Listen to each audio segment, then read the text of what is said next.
Hello guys! At dahil malapit na nga ang aking birthday, so ayan, mag-unboxing muna ako ng aking binili.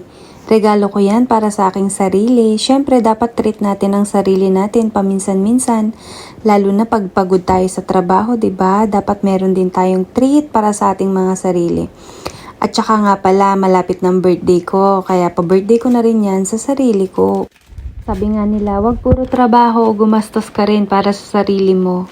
Pasayahin mo rin ang sarili mo paminsan-minsan. Kahit sa isang buwan, isang beses lang. Natawa naman ako sa mukha ko dyan. Ang laki ng mata. Ang ganda kasi nung sapatos na nabuksan ko. O, diba, tinan nyo? Sobrang ganda niya. Tsaka mura lang siya. Nabili ko kasi ng sale sa Rakuten. O, diba? Polo, Ralph Lauren's, o 'di ba? Meron na akong pa-birthday sa sarili ko. Medyo sumaya ako kahit lagi akong pagod araw-araw sa trabaho. 'Di ba? Minsan ganoon, dapat i-treat natin ang ating sarili.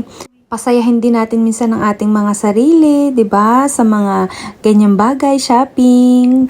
Kahit hindi araw-araw, 'di ba? Nagiging masaya ka kahit minsan-minsan lang, lalo na pag ganyan. Ay, nako, gustong-gusto ko talaga 'yan. Napakaganda kasi. Hindi ko yan susuotin kasi baka magkadumi.